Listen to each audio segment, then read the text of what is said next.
और जैसे कि हम आज के अपने कोर्स के 24 दिन में से 20वें दिन में हम प्रवेश कर चुके हैं। अभी हमारे पास बहुत ही कम दिन है इस कोर्स को समापन करने के लिए। लेकिन हम देख रहे हैं कि हर एक दिवस के प्रवास में हम धीरे धीरे और गहराई की तरफ उस भूमि की तरफ जा रहे हैं जिस भूमि की हमें तलाश है। और हम सभी को पता है कि हमें सुखावती या निर्वाण के समीप या बुद्ध के समीप जाना है। तो बुद्ध तो वैसे बहुत ही पास में है, हमारे ही भीतर है, लेकिन वो सारे न्यूरोनों से वो ग्रस्त है, बादलों से ढके हुए हैं, क्लेशों से फंसे हुए हैं। तो अभी धीरे धीरे हम श्रद्धा से, प्रज्ञा से हम अपने क्लेशों को शांत करते हुए, दृष्टि को प्राप्त करते हुए हम धीरे धीरे आगे बढ़ते जा रहे हैं। तो हमें उम्मीद है हम सबको कि हमारी जो श्रद्धा और हमारी जो भक्ति है उस पर पूरा हमें विश्वास है कि बुद्ध की शरण ही हमारे लिए अंतिम शरण है, जो शरण हमें दुखों से, इस भवसागर से पार कर सकते। तो इसके पहले भी लोगों ने बुद्ध के करुणा से ही भवसागर पार किया है। और आज हम भी, अगर हम बुद्धं शरणं गच्छामि कह रहे हैं तो उसका मतलब ये है कि मैं बुद्ध की शरण में हूँ, मतलब बुद्ध की करुणा के शरण में हूँ, जिससे मुझे बुद्धत्व प्राप्त होगा या मैं बुद्धत्व को प्राप्त करूँगा। तो बुद्धत्व ही सुखावती का समीप का अनुभव है। जब हम सुखावती के लोक में प्रवेश करते हैं तो बुद्धत्व प्राप्त करने की पूरी संभावनाएं पूर्ण हो जाती है। और जहाँ पे संभावना है वहाँ पे शक्यता है, वहाँ पे निश्चित ही हमें निर्वाण या बुद्धत्व को हम प्राप्त करने वाले हैं। तो संभावना मतलब एक ऐसी जगह, ऐसा परिप्रेक्ष्य, ऐसा वातावरण जहाँ पे धम्म ही धम्म है, जहाँ पे बुद्ध बोधिसत्व ही हमारे आसपास में है। ऐसे जगह के, ऐसे लोक में हम प्रवेश करने के लिए अपनी श्रद्धा और भक्ति का हम मार्ग का आचरण करते हैं। तो उसी के क्रम में जब हम देखते हैं कि श्रद्धा भक्ति का जो इतना विकसित स्वरूप महायान या वज्रयान में और बुद्ध के जीवन काल में भी हम देखते हैं, तो उसके पीछे कौन से सिद्धांत ज़्यादा से ज़्यादा आजकल या बौद्ध धर्म में उसका आधार रहा है, जिसके आधार ये श्रद्धा और भक्ति का विकास हुआ है। तो बुद्ध के समय की भक्ति हमें पता चली जाती है, क्योंकि बुद्ध का स्वयं का अस्तित्व ही उस समय के अनुयायियों के लिए इतना गहन था, इतना व्याप्त था, इतना सहेज था कि लोग बुद्ध को देख के ही बुद्ध के प्रेम में, बुद्ध के भक्ति में लोग पड़ जाते थे। तो आज हम जिस बुद्ध की भक्ति करते हैं या बुद्ध के प्रति जो श्रद्धा रखते हैं, तो उसी के ही जो प्रतिरूप है, उनका ही जो सूक्ष्म रूप है, जिसे हम धर्म काया कहते हैं, जिसे हम अमिताभ बुद्ध कहते हैं। और इसी अमिताभ बुद्ध के आधार पर हम शाक्य मुनि बुद्ध का भी संदर्शन करते हैं और हम बुद्ध के और समीप जाने का हमें एहसास होता है। तो आज बुद्ध की जो 3 काया है, जिसे हम त्रिकाया कहते हैं, और 5 ध्यानी बुद्ध जो है उसका उद्भव कब, कैसे और किस प्रकार से उसका विकास हुआ है, इन कुछ मुद्दों को आज हम देखने वाले हैं। वैसे विषय बहुत ही गहन, व्यापक और सूक्ष्म है, लेकिन हम अभी तो जो कुछ भी समझने का और जानने का प्रयास किया है, एक एक समय को एक एक अनुक्रम में हमने देखा है। तो उसी अनुक्रम में ये बुद्ध की जो 3 काया और 5 ध्यानी बुद्ध बंडल जिसे हम कहते हैं, इससे भी हम कहीं ना कहीं शब्दों में परिचित है, हमने पढ़ा भी है, कुछ चित्रों में भी हमने देखा है, और कुछ हमारे पास में स्पष्टता है, कुछ अस्पष्टता है। लेकिन आज मुझे विश्वास है कि आप लोग जो भी आपकी अस्पष्टता है या कहीं न कहीं हमें संभ्रम है, उस सभी संभ्रम से हम मुक्त होने वाले हैं। क्योंकि कुछ बातें बहुत ही सहज है, समझने जैसी है। ऐसी बातों को अगर हम समझ लेते हैं, तो सभी संभ्रम अपने आप ही नष्ट हो सकते हैं। लेकिन कभी-कभी हम वो समझना ही नहीं चाहते हैं। हमें लगता है कि ये बौद्ध धर्म का अंग ही नहीं है, ये बौद्ध धर्म का आचरण ही नहीं है। और ऐसे विचार से जब हम बुद्ध की ऐसी शिक्षा का हम अनुसरण करते हैं, तो हमें बहुत सारे शंकाएँ और संभ्रम हमारे मन में निर्माण होते हैं। तो उसी में से ही ये जो 2 सिद्धांत है या 2 तत्व है बुद्ध की त्रिकाया और पंचध्यानी बुद्ध मंडल, जिससे हम कुछ परिचित हैं, लेकिन बहुत सारी बातें हमें अभी भी अस्पष्ट है। तो आज के अभ्यास से मुझे लगता है कि हम सब की स्पष्टता और गहरी या जो अस्पष्टता है, उसमें बहुत सारा सुधार होने की संभावना है। चलो देखते हैं कि किन-किन मुद्दों पे हम आज बात करने वाले हैं। हमारे पास में आज के विषय में 5 मुद्दे हैं, जिस 5 मुद्दों पर हम चर्चा या कुछ उसकी स्पष्टता हम करने वाले हैं। पहला जो मुद्दा जो है, बुद्ध के जीवन में ही प्रतीक और जो आदर्शभूत जो रूप जो है, वो क्या है? ये आदर्शभूत रूप का मतलब क्या है? क्यों हमें प्रतीकों की ज़रूरत है? या आदर्शभूत, जैसे हम आइडियल बुद्ध कहते हैं, शाश्वत बुद्ध कहते हैं या लोकोत्तर बुद्ध कहते हैं। इस बुद्ध का अस्तित्व क्या है और हमारे लिए क्यों ज़रूरी है? डायरेक्ट हम पंच ध्यानी बुद्ध मंडल के बारे में भी देख सकते हैं, लेकिन मुझे ऐसा लगता है, और भंते के भी किताब में अगर हम पढ़ते हैं बोधिपथ में, तो भंते संघरक्षी जी ने बहुत ही अच्छी तरह से हर एक विषय को सुचारू रूप से रखते हुए हमें बुद्ध के प्रतीक है, आदर्श बुद्ध है, बुद्ध मंडल है, इसके बारे में बहुत अच्छी तरह से जानकारी दी है। तो उसी के आधार पर इन बातों को मैं आपके बीच में संवाद कर रहा हूँ या बताने का प्रयास कर रहा हूँ। अगर मेरे कहने में या बताने में अगर आप ज़्यादा स्पष्ट नहीं हो पाते हैं, तो आपने बोधिपथ जो ग्रंथ जो है, उसको आपने ज़रूर रेफर करना चाहिए। दूसरा हम देखने वाले कि आदर्शभूत प्रतीकों का अर्थ क्या है और महत्व क्या है। क्योंकि जब तक हमें ये पता नहीं चलता है कि आदर्शभूत जो प्रतीक है या बुद्ध है, इसकी शुरुआत या इसका महत्व हमारे आध्यात्मिक जीवन के किस पहलू के साथ जुड़ा हुआ है।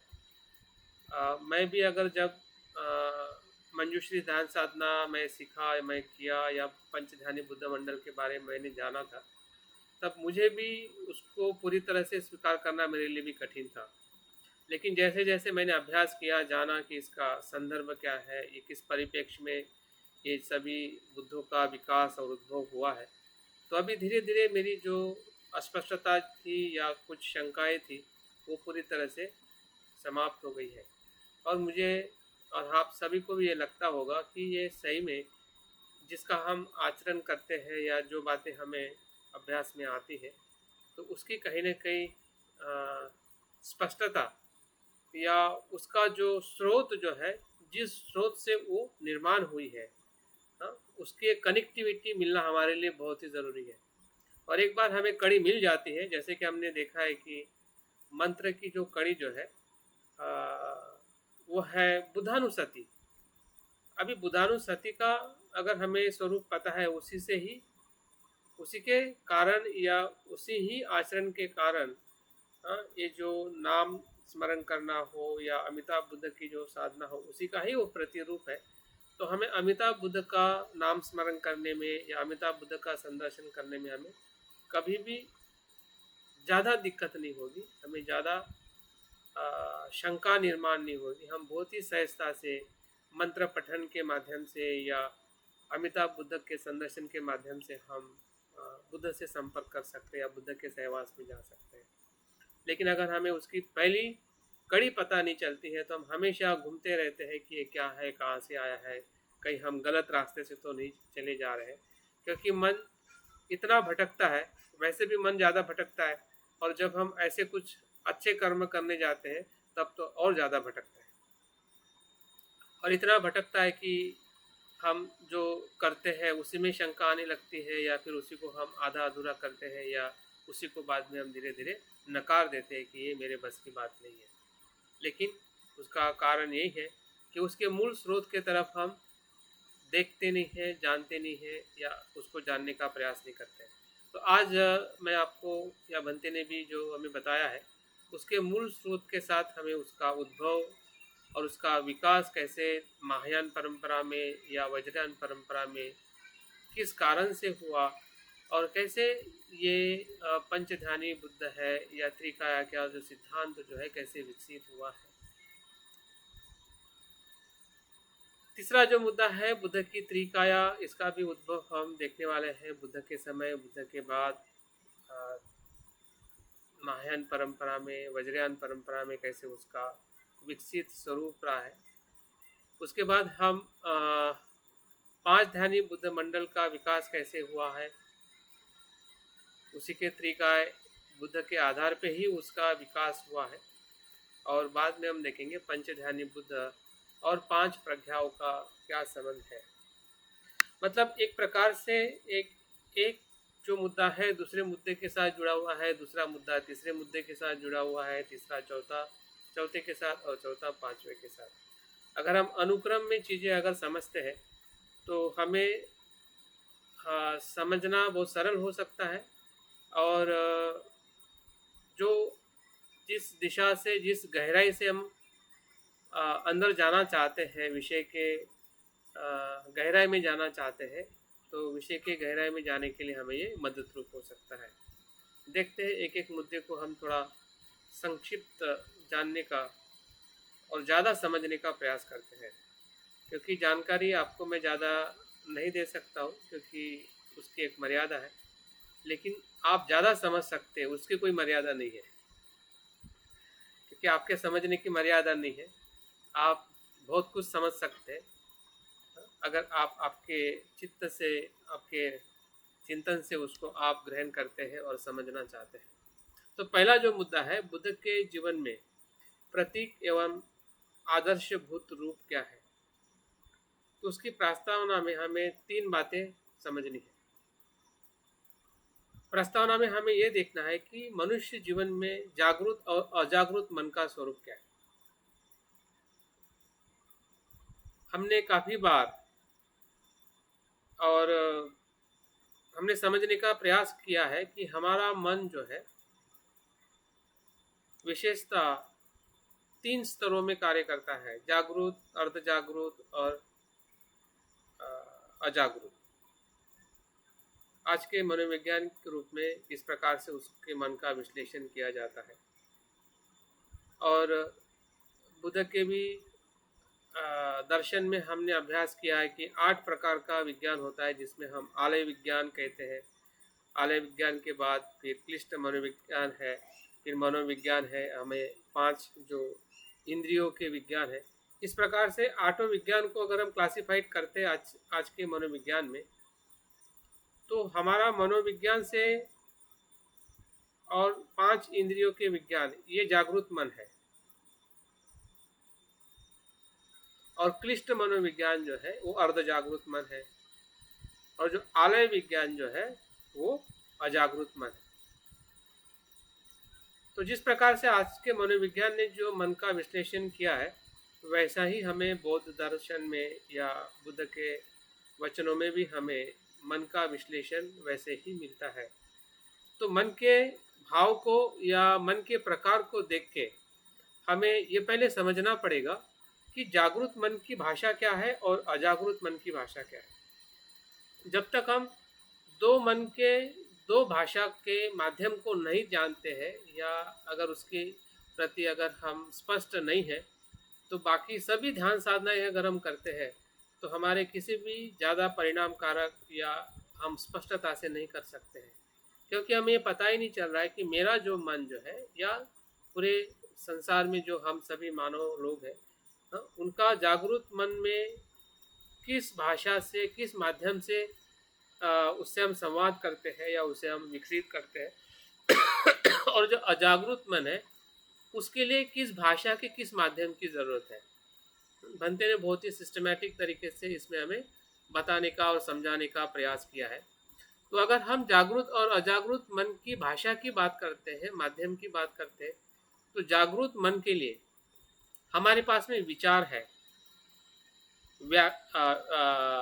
शब्द है और वेदना है, जिसके माध्यम से हम जागरूक मन को समझते हैं या जागरूक मन को विकसित कर सकते हैं। विचार से, शब्दों से और वेदनाओं से।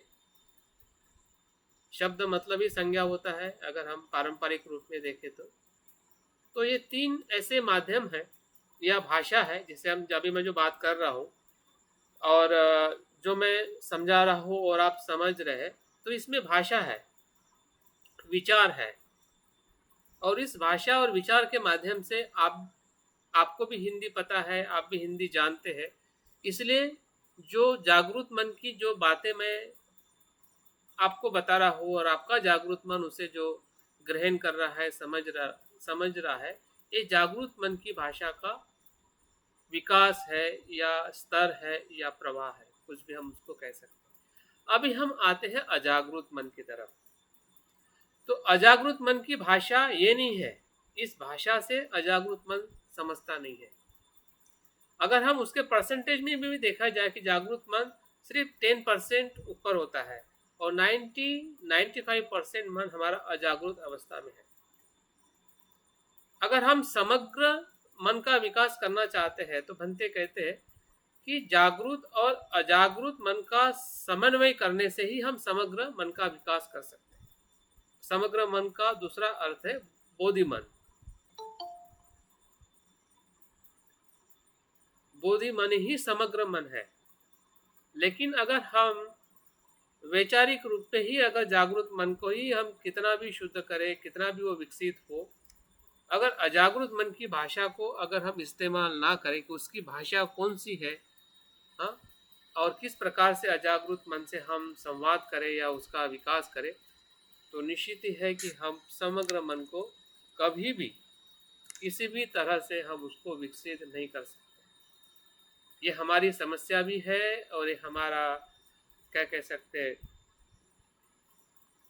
अवरोध भी है, या हम उस तरफ ज़्यादा नहीं जाना चाहते हैं या फिर उस मन के तरफ हमारा ज़्यादा अभ्यास नहीं है। तो बहुत सारे कारण हो सकते हैं, लेकिन अगर हम बौद्ध है और बौद्ध धर्म का अगर हम अनुसरण कर रहे हैं और हम पूरी तरह से जैसा है वैसा समझना चाहते हैं, प्रज्ञा को प्राप्त करना चाहते हैं, तो मन के दो स्तरों को और मन के दो स्तरों की जो माध्यम है उसको समझने के, उसको विकसित करने के, उसको हमें समझना ही पड़ेगा, अन्यथा हम समग्र मन को विकसित नहीं कर सकते। तो अजागरूक मन में अजागरूक मन की भाषा है प्रतीक, दंत कथा, मिथ, काव्य, संगीत, स्वप्न, कल्पनाएं, ये सभी अजागरूक मन के माध्यम है। और इस माध्यम को अगर हम नहीं समझते हैं तो हम अजागरूक मन को ज़्यादा विकसित नहीं कर सकते। और जब अजागरूक मन अगर विकसित नहीं होगा तो समझ जाए कि हमारी संभावनाएं कितनी कम रहेगी जो हम अपने आप से प्राप्त करना चाहते हैं। और इसलिए जो प्रतीक है या आदर्शभूत रूप है, जिसे हम आइडियल पर्सन कहते हैं, उस पर्सन का जो अस्तित्व जो है वो हमें कभी भी समझ में नहीं आएगा कि उसका महत्व क्या है और मेरे जीवन में उसका क्या उपयोग है, जो भी हम बुद्ध को देखते हैं या हम उसको मानते हैं। आगे बढ़ते ये कहते हैं कि इसमें जो भी अजागरूक मन को विकसित करना चाहता है या प्रतीकों के माध्यम से या कल्पना के माध्यम से अपने अजागरूक मन को विकसित करते हुए आगे बढ़ना चाहता है, तो उसमें तीन बातों की पात्रता होना बहुत ज़रूरी है। पहली जो पात्रता है, पहला क्वालिफिकेशन जो है वो है स्वयं ग्रहणशील और खुला होना।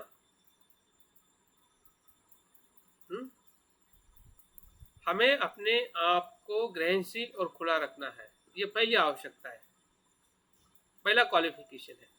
दूसरा है कि स्वयं के अजागरूक मन की गहराई में, देखिए ये थोड़ा समझने जैसा है, स्वयं के अजागरूक मन की गहराई में उन्हें अपने ढंग से अनुभव होने देना। मैंने ध्यान में भी अनेक बार कहा है कि आपको ज़्यादा संघर्ष करना नहीं है, जो आपको दिखाई दे रहा है, समझ में आ रहा है, उसका अनुभव होने दीजिए। जैसे कि अमरशिव भाई ने कहा था अपने रिपोर्टिंग में कि मैं बुद्ध को देखा हूँ तो मुझे दूसरे कुछ देवी देवताओं के चित्र या रूप दिखाई दिए, उसको देखने दीजिए, कोई कोई दिक्कत नहीं है। और कुछ भी दिखने लगता है और कुछ भी अगर हमें गहराई में जो अनुभव हो रहे हैं उसको होने देना है। होने देने का मतलब यह नहीं कि हम वैसे हो जाते हैं, वो होने देने का मतलब यह है कि वो जो अजागरूक मन के संस्कार जो है वो उस रूप में बाहर आ जाते हैं, वो निकल जाते हैं।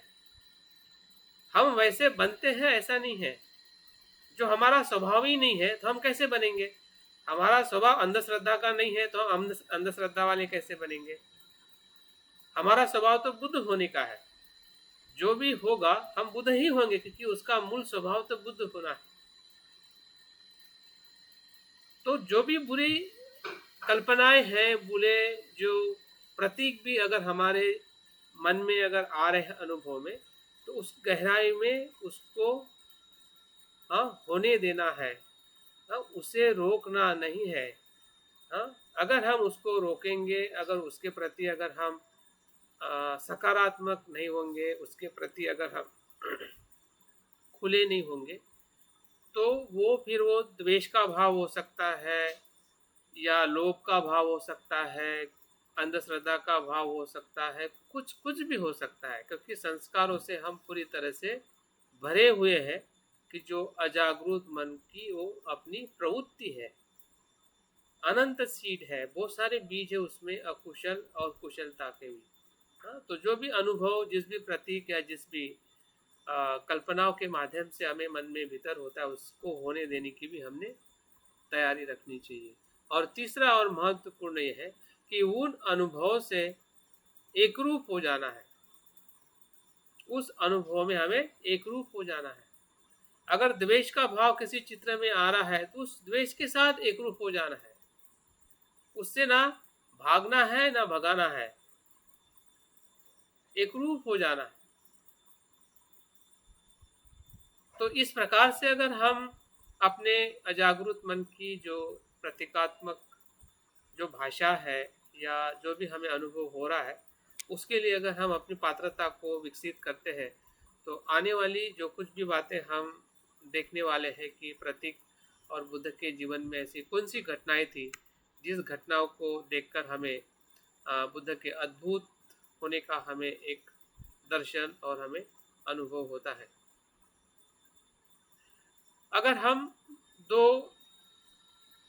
दो देशों की अगर हम बात करते हैं कि पूर्व के देश और पश्चिम के देश, तो पूर्व के देश में जो बौद्ध धर्म जो है वो बुद्ध के प्रतीकों के साथ में संबंध रखता है, या उसके प्रति वो ग्रहणशील है, या उसके बारे में वो सहज है। उनको पता है कि पूर्व के देशों में जो भी बुद्ध के प्रतीक है, आदर्श है, उनके प्रति वो बहुत सहज होता है। लेकिन अगर हम वही पाश्चिमात्य देशों से बौद्ध धर्म जो विकसित हुआ है, या वहाँ की जो मान्यता जो है, वो ज़्यादातर तत्वज्ञान और विश्लेषण और बौद्धिक स्तर की है।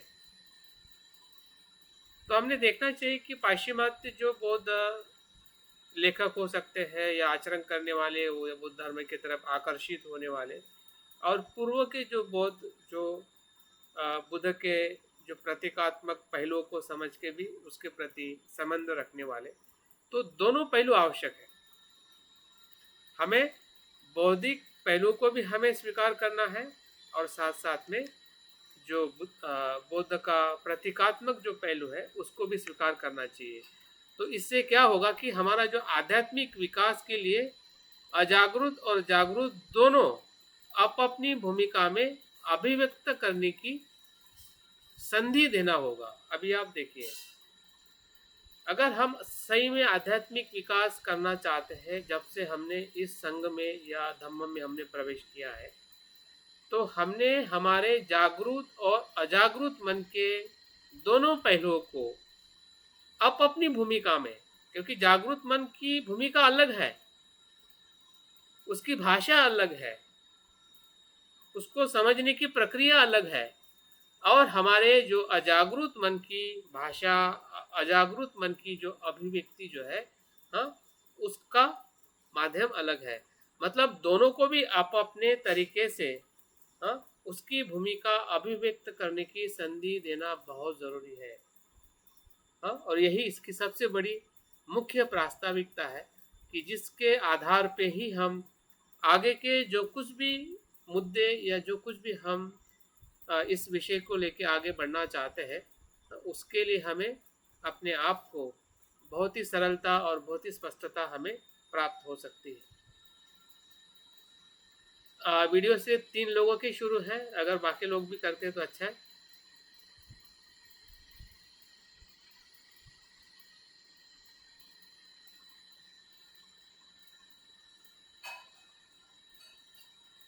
अभी हम आते हैं थोड़े उसी आदर्शभूत का अर्थ क्या है, क्योंकि आदर्शभूत ये शब्द हमारे जहन में कहीं न कहीं अस्पष्ट है। हम जानना चाहेंगे कि इसका अर्थ क्या होता है और ये हमारे आध्यात्मिक जीवन में इसका क्या महत्व है, क्या दृष्टि है, ताकि हम आगे जब त्रिकाय है या पंचध्यानी बुद्ध मंडल को देखेंगे तो हमें किसी भी प्रकार का ऐसा संभ्रम ना हो कि मैं जो समझना चाहता हूँ वो क्या है। तो शब्दकोश के अनुसार आदर्शभूत का अर्थ ये होता है कि किसी मूल कार्य या पैटर्न या मॉडल के आधार पर बनाई गई नई वस्तु एवं कार्य को आदर्शभूत कहते हैं। किसी मूल कार्य, पैटर्न या मॉडल के आधार पर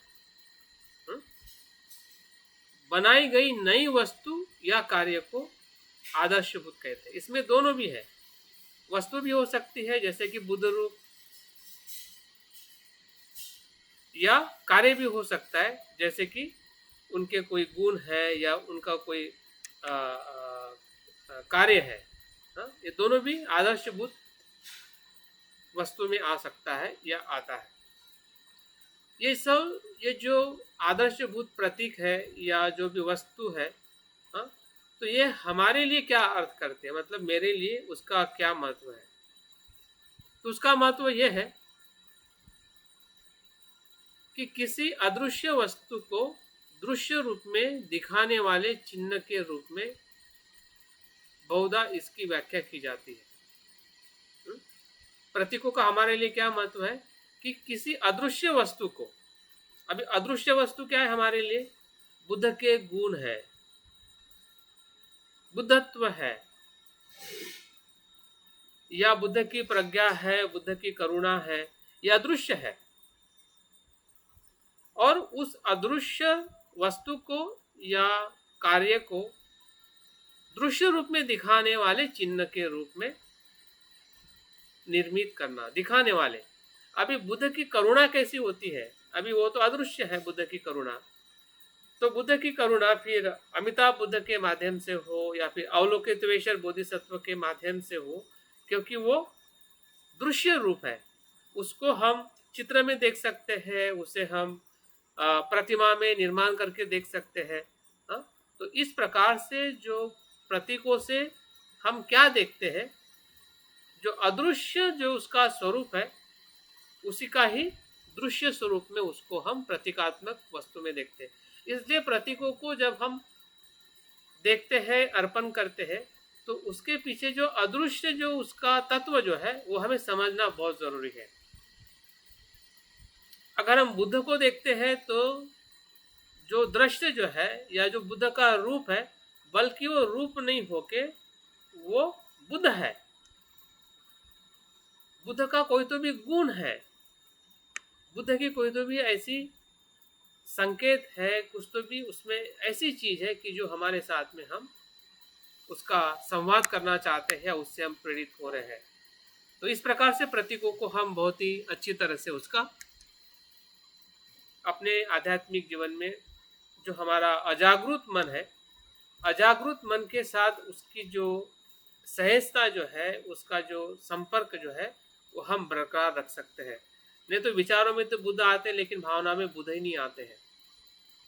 क्योंकि प्रतीकों की जो या कल्पना की जो भाषा जो है, उसको कहीं ना कहीं हमने किसी और कारणों से या एक अपने आप को बौद्धिकता में बांध के रखे हुए हैं। हमें लगता है कि नहीं, बौद्धिक होना ही बौद्ध धर्म है, लेकिन बौद्धिक होने के साथ साथ में भावनिक होना भी बौद्ध धर्म है। बौद्धिक तो होना ही है, बौद्धिक नहीं होना तो बुद्ध कहते ही नहीं है।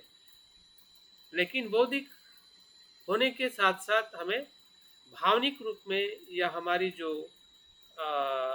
अजागृत मन का जो प्रतिसाद जो है, उसमें जो आने वाली जो बातें हैं, कल्पना हो, प्रतीक हो, या बुद्ध के रूप हो, या दंत कथा हो, काव्य हो, मीत हो, ऐसे जो कुछ भी हम चीज़ें पढ़ते हैं, सुनते हैं, उसके प्रति हमने बहुत ही संवेदनशील रहना चाहिए, उसके लिए हम ग्रहणशील रहना चाहिए। तभी हमारा जो अजागृत मन का विकास हो सकता है और हम समग्र मन को प्राप्त कर सकते हैं। और इसलिए दार्शनिक और आध्यात्मिक दृष्टि से अगर इसको देखा जाए तो उसको ऐसा कहते हैं कि लौकिक स्तर पर विद्यमान ऐसी कोई चीज जो लोकोत्तर स्तर पर विद्यमान चीज के समांतर हो। लौकिक स्तर पर विद्यमान ऐसी कोई चीज, लौकिक मतलब सांसारिक, सांसारिक जीवन में या सांसारिक अस्तित्व में ऐसी कोई चीज जो लोकोत्तर स्तर पर विद्यमान चीज से समांतर हो। जैसे कि कमल का पुष्प, अभी कमल का पुष्प जो है ये सांसारिक है, सांसारिक है ना, संसार में खिलता है, लेकिन उसका हम तुलना करते हैं बुद्ध के बुद्धत्व के साथ या अनासक्ति के साथ। तो अनासक्ति और कमल जो है, एक तो संसारिक है जिसे हम कमल कहते हैं, देखते हैं, लेकिन उसकी जो क्वालिटी जो है वो समांतर अनासक्ति के साथ जुड़ी हुई है। मतलब लोकोत्तर रूप को हम लौकिक रूप के वस्तुओं के साथ में जब समांतर देखते हैं, यही हमारी इसमें दार्शनिक और आध्यात्मिक दृष्टि है।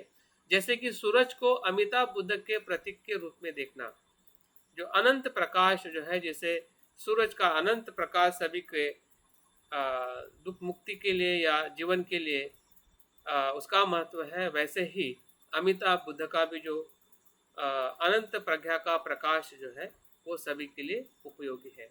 तो इस प्रकार से जब हम आदर्शभूत का मतलब ही है कि प्रतीकों और लोकोत्तर अवस्था के गुणों को, हाँ, या अनुभव को जब हम लोकोत्तर लोकोत्तर गुणों को या लोकोत्तर अनुभव को जब हम लौकिक वस्तुओं में, प्रतीकों में या रूपों में हम देखने का, जानने का प्रयास करते हैं, तब जाके हमारा अजागृत मन, हाँ, उसके साथ में एक रूप होता है या विकसित होने का हमें अनुभव हो सकता है।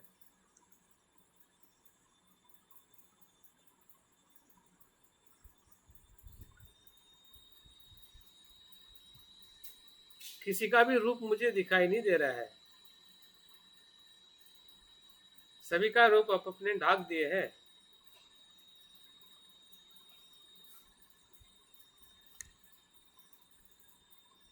अरे इधर लाइट गई है सर, पूरी लाइट गई है, पूरे गुजरात में, महाराष्ट्र में।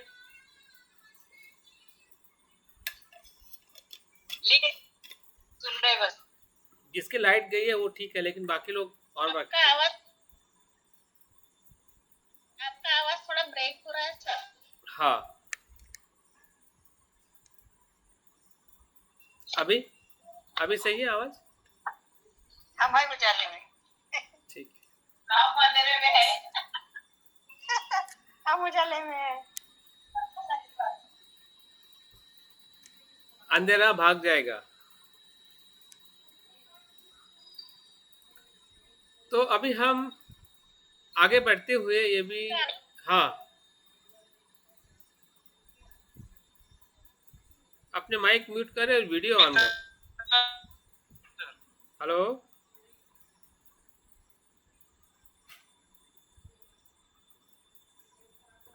माइक म्यूट करें।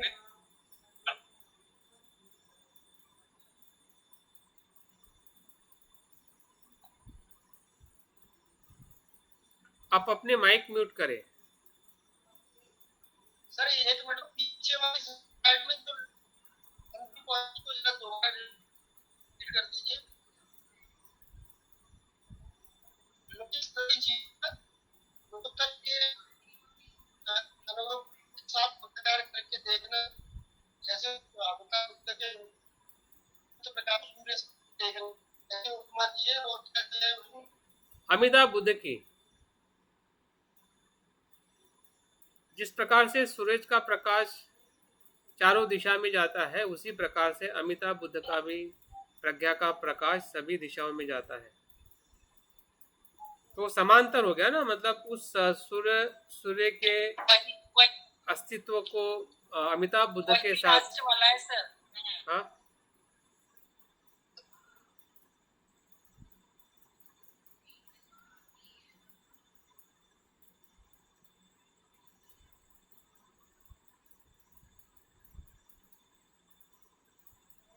से सारा प्रज्ञा है।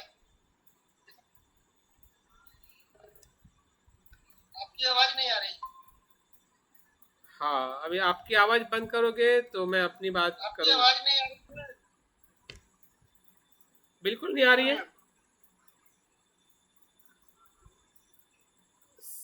आवाज नहीं आ रही मेरी। अभी आ रही।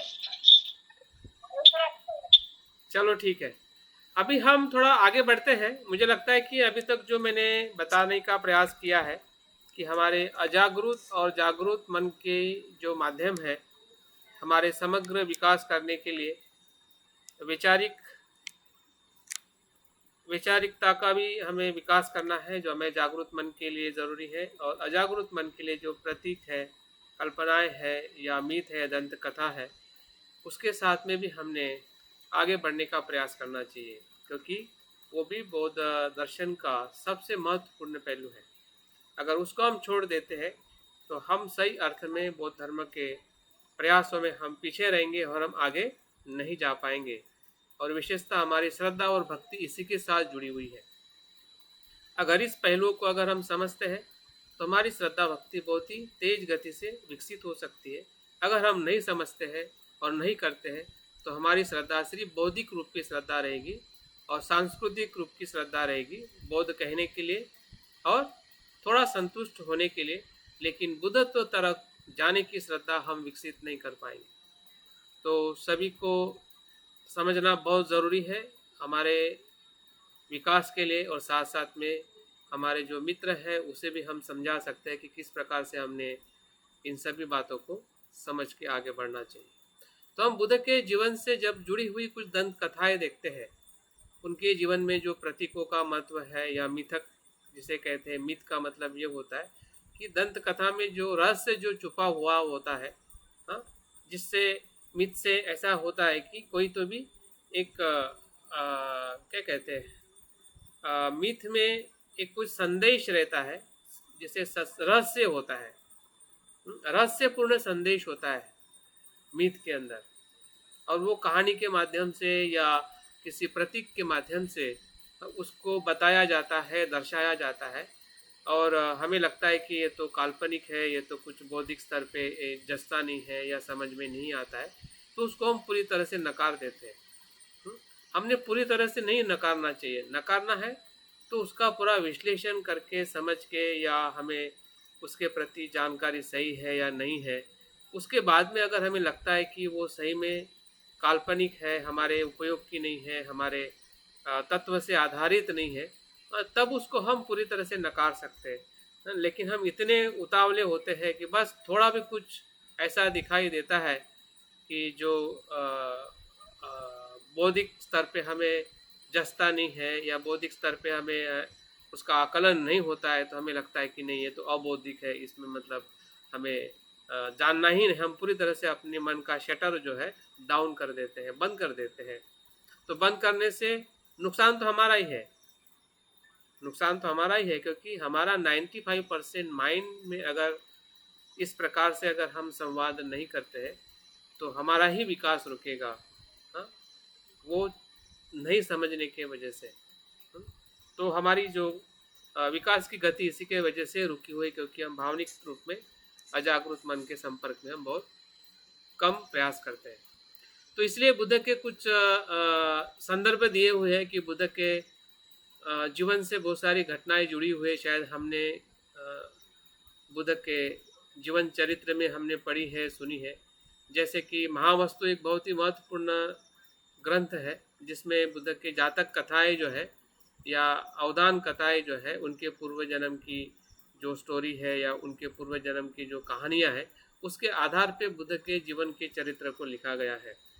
तो उसमें ऐसी बहुत सारी कहानियां आती है जिससे हमें बुद्ध के उस कथा या स्टोरी के प्रति जो हमारी संवेदनाएं जो है, भावनिक जो कनेक्टिविटी जो है और जुड़ जाती है। जैसे कि हम सिद्धार्थ बुद्ध के जब हम पास्ट लाइफ के सुमेध बुद्ध को देखते हैं तो पूरी तरह से हम जुड़ जाते हैं कि हाँ, ये सुमेध बुद्ध ही अपने अनेक जन्मों में पारमिता का आचरण करते करते सिद्धार्थ के जन्म में उन्होंने बुद्धत्व प्राप्त किया। अगर जातक कथा को अगर हम स्वीकार नहीं करते तो सिद्धार्थ की कनेक्टिविटी के साथ हम नहीं जुड़ सकते। हम सिर्फ जागरूक रूप में या बौद्धिक रूप में सिर्फ हम सिद्धार्थ बुद्ध को ही स्वीकार करेंगे। सिद्धार्थ बुद्ध ने अपने पूर्व जन्म में सुमेध से लेके इतने सारे अनेक जन्मों तक जो प्रयास किया है, उसको हम स्वीकार नहीं करने से हमारा ही भावनिक नुकसान होगा, और उस भावनिक नुकसान की भरपाई हम किसी भी बौद्धिक विचारों से नहीं कर सकते।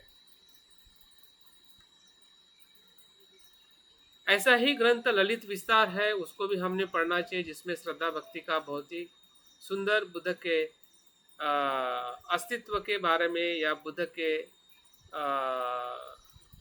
की शक्तियों के बारे में, बुद्ध किस प्रकार से उपदेश देते हैं, बुद्ध का स्वरूप क्या है, उसमें बहुत ही अच्छी तरह से उसके काव्यात्मक ढंग से वो लिखी हुई किताब है। अशोक घोष का जो बुद्ध चरित्र है, जिस बुद्ध चरित्र से बाबा साहब आम्बेडकर जी ने भी बुद्ध के चरित्र को अपने बुद्धाड़ित धम्मा में ज़्यादा से ज़्यादा उसका रेफरेंस लेके ग्रंथ लिखा है। बुद्ध घोष ने भी जातक कथा पर जो भाष्य लिखा है, उसमें भी बुद्ध के चरित्र के बारे में बहुत सारा वर्णन हमें पढ़ने को सुनने को मिलता है। और मॉडर्न एज में जो एडविन अनार्ड जो है, जो लाइट ऑफ एशिया जो काव्य लिखा है बुद्ध के जीवन चरित्र पे, तो ये सभी जो रचनाएं जो है, ये बुद्ध के जीवन से जुड़ी हुई बहुत सारी उसमें दंत कथा है, मिथक है, कुछ प्रतीकों से बहुत सारा उसमें वर्णन किया हुआ है कि बुद्ध किस प्रकार से अद्भुत थे, किस प्रकार से उसका व्यक्तित्व था, उसका संपूर्ण जो वर्णन जो है इन सभी साहित्यों में हमें मिलता है। तो उस साहित्य को पढ़ते समय जो हमारा अजागरूक मन अगर कल्पना ना कर सके और उस प्रतीकों के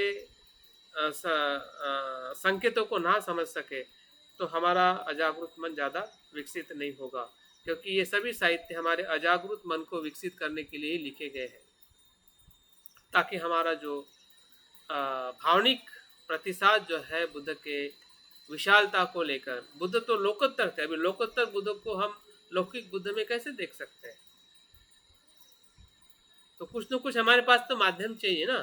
सिर्फ शब्दों में बुद्ध की लोकोत्तरता हम कैसे, कि बुद्ध ने बुद्धत्व प्राप्त किया और प्रज्ञा करुणा मैत्री थी, ठीक है, सभी को पता है। शब्दों में तो हम जानते हैं कि उनका बुद्धत्व क्या था। क्या उस विचारों में हम उस लोकोत्तर अवस्था का कोई अनुभव ले सकता है, जान सकता है कि बुद्ध की प्रज्ञा और करुणा कितनी अद्भुत थी, उनके बल कितने श्रेष्ठ थे? तो उनकी लोकोत्तर अवस्था को समझने के लिए हमें ऐसे कुछ माध्यम, प्रतीक और ऐसे जो मीथ है या कल्पनाओं के माध्यम से हमने उसको समझने का, जानने का प्रयास करना चाहिए। और इसलिए ध्यान साधना के माध्यम से जब हम कहते हैं कि कल्पना किससे हम देख सकते हैं, वो हमारे ही मन का सबसे महत्वपूर्ण कार्य है। जैसा विचार करना मन का कार्य है, वैसे ही कल्पना करना, प्रतीकों के माध्यम से अपने आप से संवाद करना, ये भी हमारे ही अजागृत मन का कार्य है। जागृत मन शायद उसके लिए इतना प्रतिसाद नहीं देता है, लेकिन अजागृत मन को अगर हम जान पाए कि हाँ ये मेरा अजागृत मन है जिससे मुझे ये समझना है, तो निश्चित ही है कि वो हमारा मन उसके लिए ग्रहणशील होगा। और इसलिए हमने देखा था कि इसमें ग्रहणशीलता और खुलापन होना बहुत ज़रूरी है। अगर खुलापन, अगर ग्रहणशीलता नहीं है तो हम निश्चित ही अजागृत मन को हम ज़्यादा विकसित नहीं कर सकते।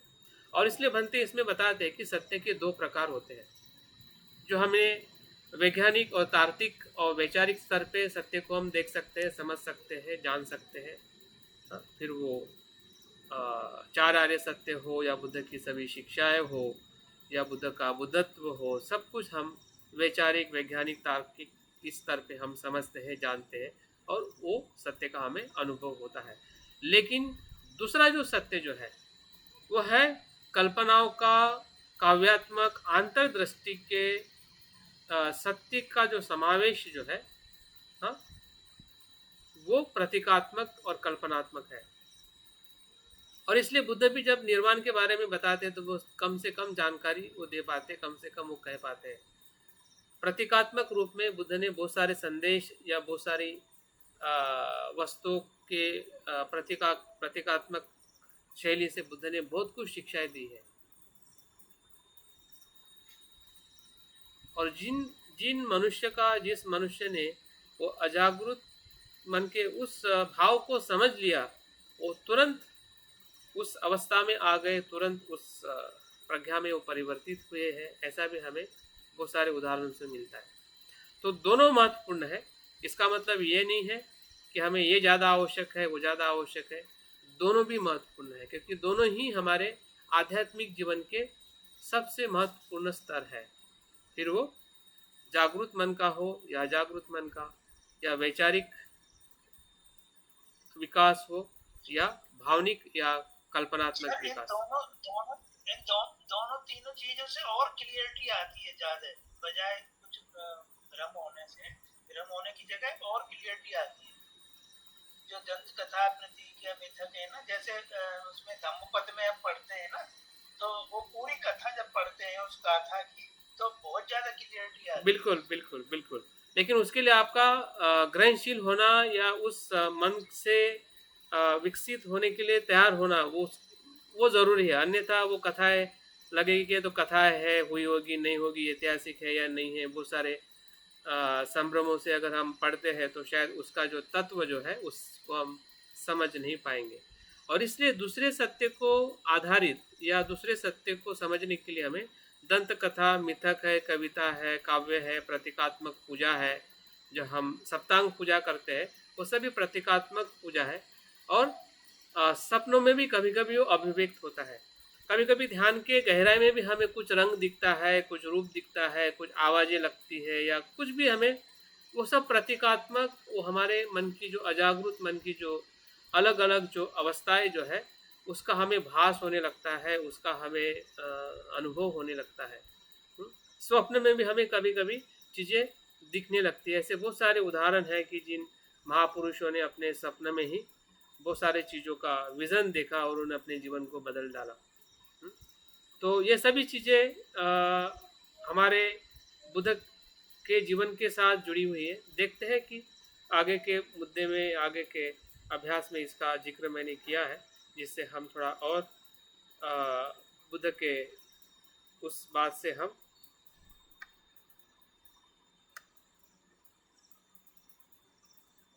और अच्छी तरह से समझ सकें।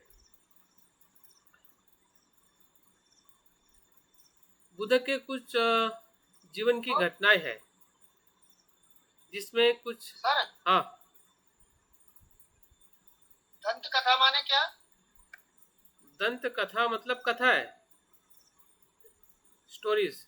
अच्छा, नहीं, कथा शब्द कहने से ये बात पूरी नहीं होती। दंत कथा क्यों कहा? दंत कथा मतलब दांत दांत दांत मुंह से बताने वाले, मौखिक। दंत कथा मतलब मौखिक कथा है।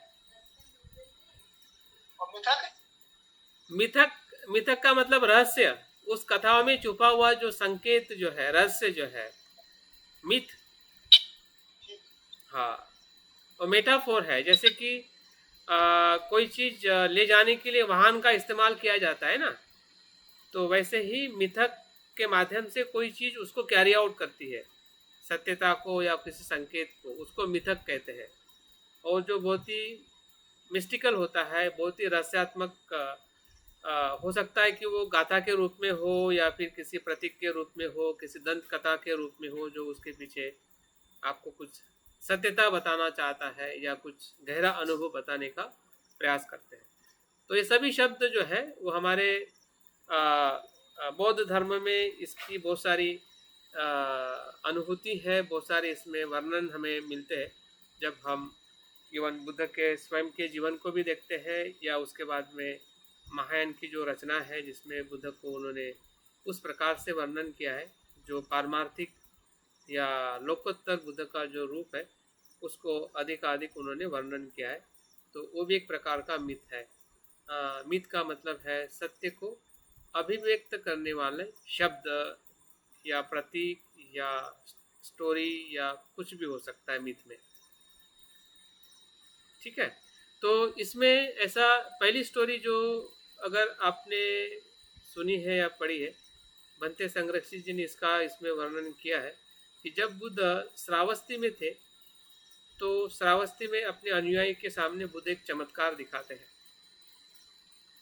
ऐसे तो बहुत सारे चमत्कार बुद्ध के जीवन में हमने पढ़े हैं, कभी हमें हम ग्रहण करते हैं, कभी हमें लगता है कि हुआ होगा, कभी लगता है कि नहीं हुआ होगा, लेकिन हमने उसके पीछे का जो तत्व जो है उसको समझ के उसकी जो हमारे अजागृत मन को ग्रहणशील बनाने के लिए वो कितना महत्वपूर्ण है, ये चीज़ हमारे लिए बहुत ही ज़्यादा ज़रूरी है। तो श्रावस्ती में ऐसा बताया जाता है कि बुद्ध हवा में उड़कर या अपने शरीर को हवा में उड़ाकर अपने शिष्यों को बताते हैं, और इतना ही नहीं, आगे उसके आगे के रूप में वो ऐसा भी अपने शरीर में बताते हैं कि नीचे का हिस्सा जो है पानी का है और ऊपर का उनके मतलब कमर के ऊपर का हिस्सा अग्नि का है। तो पानी और अग्नि का एक साथ में मिलाप, जबकि दोनों पदार्थ या दोनों जो धातु जो है वो एक दूसरे से विपरीत स्वभाव के हैं। पानी एक नीचे की तरफ जाने वाला है, अग्नि वो ऊपर की तरफ जाने वाला है, और नीचे और ऊपर के जाने वाले तत्व को बुद्ध जो है या बुद्ध के रूप में वो दिखाते हैं, वो चमत्कार। तो उस चमत्कार का जो वो दंत कथा भी कह सकते हैं, मिथक भी उसे कह सकते हैं, लेकिन बुद्ध के जीवन कथा में या जीवन उनके जीवनचर्या में ये चीज़ बताई जाती है। और ऐसे ही बहुत सारी जगह पे बुद्ध इस प्रकार का चमत्कार बताते हुए हमें दिखाई देते हैं। जब वो अपने पिता को मिलने के लिए जाते हैं, उनके पिता को, शुद्धोधन को, तो वहाँ पे भी बुद्ध ऐसे ही कुछ चमत्कार करके उनकी श्रद्धा का विकास करते हैं या श्रद्धा उत्पन्न करते हैं।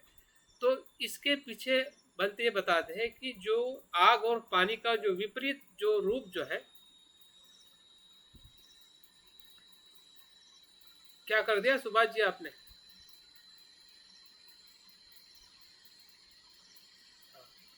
विपरीत जो तत्व जो है वो बुद्ध के जीवन में, ये स्क्रीन नहीं दिख रही, मुझे स्क्रीन नहीं दिखाई दे रही है।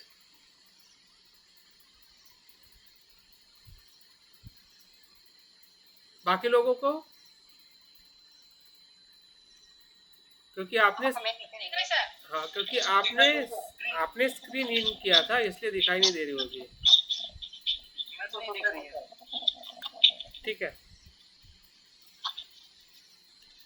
तो ये तत्व का जो अर्थ जो है वो ये है कि दोनों तत्व विपरीत होने के साथ में भी बुद्ध के साथ वो एक रूप है, एकत्व बताया है अग्नि और पानी का, और बुद्ध जो है उसी का ही स्वरूप है।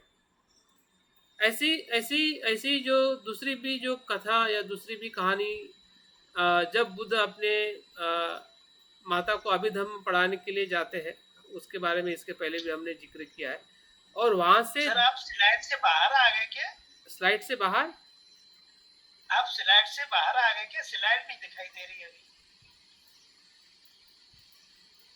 ये कोई तो भी अंदर एंट्री किया ना, इसलिए कुछ दिक्कत हुआ है। सुभाष चंद्र ने नहीं करी थी, उनसे गलती से हुआ मुझे लग रहा है। हाँ मुझे गलती से कुछ समझ में नहीं आ रहा है, वो स्लाइड नहीं दिख रही। तो अभी आपने अंदर किया तो मुझे कुछ इसमें मेरा भी चला गया ऐसा लग रहा है इसमें से। हाँ सर वो स्लाइड वाला जो वो था ना, मेरा भी मुझे लग ऑप्शन रहा वहाँ से। मेरा हाँ, ऑप्शन भी रिमूव हो गया इसमें से। जी सर जी सर। सर आप फिर से शेयर करिए। लेकिन कैसे आएगा सर ये? शेयर का वो बटन ही नहीं दिखाई नहीं दे रहा है, मुझे ऑप्शन ही दिखाई नहीं दे रहा है इसमें। सुभाष चंद्र जी उठा ले गए, सुभाष चंद्र जी उठा ले गए लग रहा है।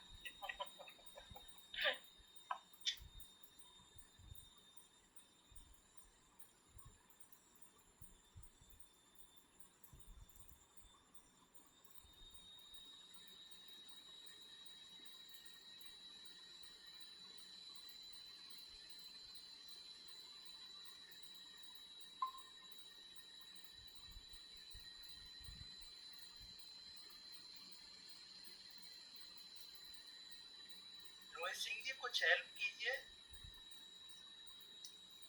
हाँ अभी ठीक है, ठीक। हाँ आ गई ना, फिर बंद हो गई। फिर से कौन एंट्री कुछ किया? गड़बड़ कर रहे हैं लगता है। फिर से किसने एंट्री किया? नहीं वो अब ऐसा है ना, ये देखो ये कहीं दिख रही है ना छोटी सी। हाँ इसको हटा दो ना। प्रेजेंटिंग, ये सुभाष जी की तरफ से आ रहा है ना, सुभाष इज प्रेजेंटिंग। सुभाष चंद्र जी आप फिर से एक बार ज्वाइन करिए, ठीक हो जाएगा। हाँ ये सुभाष जी की तरफ से आ रहा है, सुभाष इज प्रेजेंटिंग। इसमें सेटिंग में जाके करूँ क्या करूँ? नहीं लेफ्ट होके दोबारा ज्वाइन कीजिए ना। लीव के यहाँ से लीव होने के बाद दोबारा ज्वाइन कीजिए।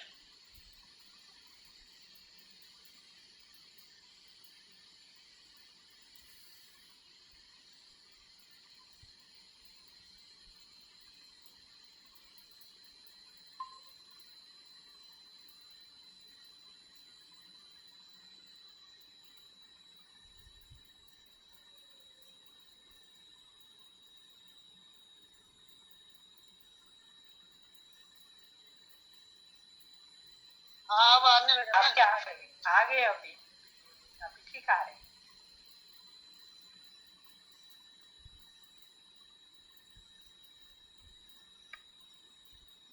ठीक है सर जी अब आ रहा है ना।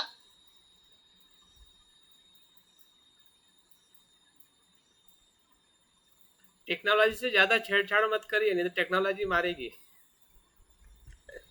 ठीक है सर।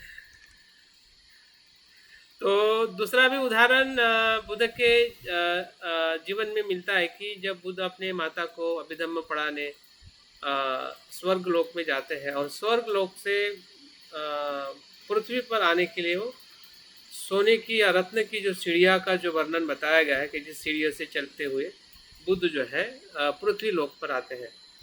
तो ये भी एक प्रकार का मिथ है, ये भी एक प्रकार की दंत कथा है, लेकिन इसके पीछे जो तत्व जो बताया जाता है कि बुद्ध जो है वो देवलोक और मनुष्य लोग दोनों लोगों के साथ में संवाद कर सकते हैं या करते हैं। तो बुद्ध की जो क्षमता क्या है, उसको बताने के लिए या उस अवस्था, उस लोकोत्तर जो बुद्ध की जो शक्ति जो है या उनका जो स्वरूप जो है उसको बताने के लिए या उसका अनुभव कराने के लिए ऐसी जो कथाएं है या ऐसा कोई जो वर्णन हमें मिलता है जिससे हम भावनिक रूप में बुद्ध से जुड़ने का हम प्रयास कर सकते हैं। और बुद्ध के स्वयं के ही बुद्धत्व प्राप्ति के पहले का जो उनका मार विजय का जो प्रसंग जो है, तो मार विजय में भी हमें ऐसा ही वर्णन मिलता है कि अनेक प्रकार के मार आते हैं, उनके पुत्री या पुत्र मतलब बुद्ध के तीर है, बाण है, अग्नि छोड़ते हैं, लेकिन बुद्ध के जो उनका जो वलय जो होता है, प्रज्ञा का वलय जो होता है, वहाँ पे आके वो सभी जो तीर है या अग्नि है पूरी तरह से वो रूपांतरित हो जाती है फूलों में रूपांतरित हो जाती है और बुद्ध के चरणों में गिर पड़ती है। तो इस प्रकार की जो मिथ जो है, जिसमें बुद्ध की उस मार्ग के प्रति जो अनासक्ति थी, या बुद्ध की जो मार्ग के प्रति जो जागृति थी, जिसमें उस जागृति के वलय में वो संपूर्ण जो मार्ग जो है अपने आप ही रूपांतरित हो जाता है। मतलब मार्ग को हमें भगाना नहीं है, या मार्ग से हमें लड़ना नहीं है, बल्कि हमें जागरूक होके रहना है, ताकि वो मार्ग आएगा और अपने आप ही वो अपने अनित्य स्वरूप को प्राप्त करके वो उसका रूपांतरण हो जाएगा। तो ये मार्ग विजय की जो मिथ है, मार्ग विजय का जो कथा है, इससे भी हमें बुद्ध के जीवन से जुड़ी हुई ये जो कथा है, इससे हम समझ सकते हैं। और आगे हम और बनते बताते हैं कि जो बुद्ध की, यहाँ से एक मिनट में बड़ा स्लाइड खोलना पड़ेगा। बुद्ध के जो साक्षी रूप में जो धरती रूपी देवी का जो अवतरण जो है, जब बुद्ध मार्ग विजय प्राप्त करने के लिए जो साक्षी देते हैं कि मैंने पूर्व जन्म में जो पारमिता को पूर्ण किया है, उसके लिए ये धरती जो है वो क्या है, साक्षी है। और उस साक्षी रूप में भी एक भूदेवी है, या देवी के रूप में जो अवतरित होना, या वो जो बताया जाता है, उससे भी हम देख सकते हैं कि बुद्ध के पूर्व जन्म में जो उन्होंने पारमिता का आचरण किया था, उसी का ही वो प्रतिरूप है। उसके बाद में हमें ब्रह्मा संपत्ति का भी जो वर्णन मिलता है कि उनके आखिरी सप्ताह में जब वो बोधि का आनंद लेते हैं और उनके भीतर से ही ब्रह्मा संपत्ति या अवतरित होती है, कि जो उनको रिक्वेस्ट करती है कि आपने आपके इस मार्ग का लोगों के हित और कल्याण के लिए आपने उपदेश करना चाहिए। तो ये ब्रह्मा एक प्रकार की बुद्ध की ही वो मानसिक अवस्था है जिसे हम करुणा का जबरदस्त प्रभाव बुद्ध बनते कहते हैं।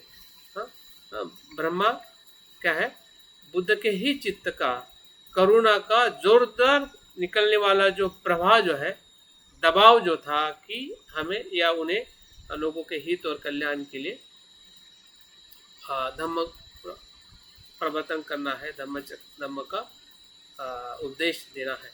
और उसके बाद में मुचलिंद जो नागराज की जो कथा जो है, उसको भी हमने पढ़ा होगा कि जो छठे या पांचवें सप्ताह में जब बुद्ध उस मुलचिन नाग के पेड़ के नीचे बैठते हैं और वो नाग बुद्ध की सुरक्षा करता है वर्षा से और तूफान से, और 7 बार नाग जो है वो लपेटता है। नाग एक प्रकार से मन की शक्ति का प्रतीक है, और 7 बार जब लपेटता है और आखिरी दिन में वही नाग जो है एक युवा के रूप में उसका रूपांतरण होता है। तो ये जो बताया जाता है, जो कुंडलिनी जो योगा जो है, जो आजकल हिंदू और ब्राह्मण परंपरा में कुंडलिनी योगा से जो ध्यान किया जाता है, ये इसी ही बुद्ध के अनुभव का ही वो साधना है, जिस साधना के आधार पर बुद्ध जो अपनी जो 7 जो चक्र जो है अपने शरीर के और मन के भीतर, उस चक्र का संपूर्ण रूपांतरण है, जो उस युवा के माध्यम से वो बाहर आता है। मतलब उनकी जो शक्ति जो है वो पूरी तरह से सकारात्मक रूप में उसका अनुभव बताया गया है। तो इस प्रकार से बुद्ध के जीवन में जो दंत कथाएं है या जो मीथ जो है, जो अनेक घटनाओं से हमने ऐतिहासिक रूप में भी हमने पढ़ा है, सुना है, तो उसको भी अगर हम पढ़ते हैं तो हमारी जो बुद्ध के प्रति जो हमारा अजागृत मन का जो कनेक्शन जो है, उसको हम महसूस कर सकते हैं। अगर उसको हम नहीं पढ़ते हैं, नहीं समझते हैं, इग्नोर करते हैं, तो हमारी जो अजागृत मन की जो विकास होने की जो संभावनाएं जो है वो अपने आप ही कम हो सकती है। क्योंकि ये सभी उदाहरण और इसके अलावा भी अगर हम ललित विस्तार पढ़ते हैं या फिर सद्धम पुंडलिक पढ़ते हैं, ऐसे जो भी महायान के अगर हम बुद्ध के जीवन चरित्र के जो वर्णन पढ़ते हैं, तो उसमें बहुत कुछ ऐसी चीज़ें वर्णित की गई है जो हमें बौद्धिक रूप में हमें ग्रहणशील ना हो, बौद्धिक रूप में हमें स्वीकार ना हो, लेकिन भावनिक रूप में उसका अर्थ क्या है, प्रतीकात्मक उसका अर्थ क्या है, उसको हमने ज़रूर जानकर आगे बढ़ने का हमने प्रयास करना चाहिए। वैसे ही बुद्ध के जीवन में कुछ प्रतीकों का भी बहुत महत्वपूर्ण है, जिसे हम विश्व वृक्ष कहते हैं या बोधि वृक्ष कहते हैं।